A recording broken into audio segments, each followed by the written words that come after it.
After intensity, color is likely the most commonly adjusted parameter in a light. Ooh, now we're going to have some fun. There are several ways to change color in EOS, but let's start with the simplest, most effective way to select a color, the color picker. So let's start with taking channel 4 at full. So 4 at full, enter. You'll see that the light, a white light, comes up on our shapes. Just quick reminder, if you don't see it quite as bright as this, you might want to change your lighting intensity. Okay, now we can come over to the color picker tab. Depending on what screen you have, you can find the tab in one of these displays below. So I'm going to switch over from PSD or moving light controls to the color picker. You'll notice a couple of things. You'll see the color triangle as well as the gels. If you don't see these, you can always right click on any of the tabs and change the things that you see. So I have gels enabled and CIE enabled, which allows me to pick these colors right here. If you pick one of these colors, you'll notice that in your parameters here, the numbers change so that you don't have to know what values a color is. You can just pick the color right here. You'll also notice that the color changes in augmented. Sweet. It's good to know, though, that if you have no channel selected, I can still pick a color. It's just not doing anything. You should also notice that if I have 2 channels selected, and I pick the color for these, they're both changing color, just one of them is off, but both values are changed right here.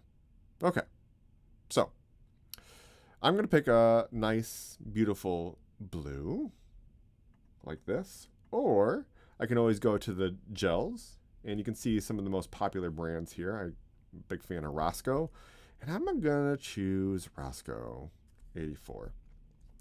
This time, you'll notice that rather than picking the values, it just listed Roscoe 84's gel here. So we don't really care what values they are. I'm just going to list this 84 here so that I know that I picked a gel color.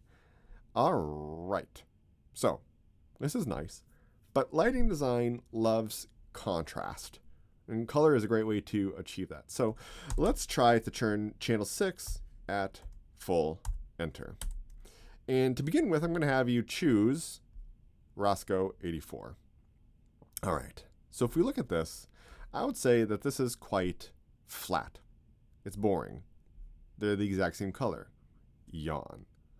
But we can change the color to create a little bit more contrast. So here, if this is our color in channel 6, I'm going to get a little bit deeper color. And now you can see that there's a little bit of contrast here, which makes the shapes look a little bit more interesting. And of course, that's what we're trying to do in lighting design. Or if you really want to, if this was our color, we could go to the opposite end of the color wheel and choose something a little bit bolder. Something like that. Now there's an intense amount of contrast. We like that quite a bit. All right. Now, my question is, for all these different colors, which one is the correct one to pick? And I'll tell you, the answer is yes. Different colors are the correct answer for different situations. For example, do you really want to pick green? Ew, that's a horrible choice, except for when it's right. Your job is to come alongside the story and support the journey and echo the moment. Did you pick the wrong color? Don't worry, it's easy to change, especially when using LEDs. If you're still using gel, just go back up and change the color. It's just fine. Okay, quick pause. I'm going to give you a little bit of warning. Sometimes, especially with LEDs or in this virtual space, the infinite possibility of options can create just this endless black hole, drawing you in and wasting your time. I would encourage you to pay attention to color theory, trust your color instinct, and boldly declare, yeah, sure, I guess maybe that kind of sort of works, I guess, boldly. One more final note about picking color. EOS will simply show you the color picker, but what's actually happening in the light can vary greatly, and it really depends on how the light was made. In the examples that we just used, the fixtures were using 3 LED colors in tandem to create the colors, red, green, and blue. But other lights will use secondary colors like CYM, cyan, magenta, and yellow, instead of RBG. Other lights will add extra LED colors, so you might have something like an RGBAW, which adds white and amber, or some even add like ultraviolet and some kind of teal colors. It's pretty cool.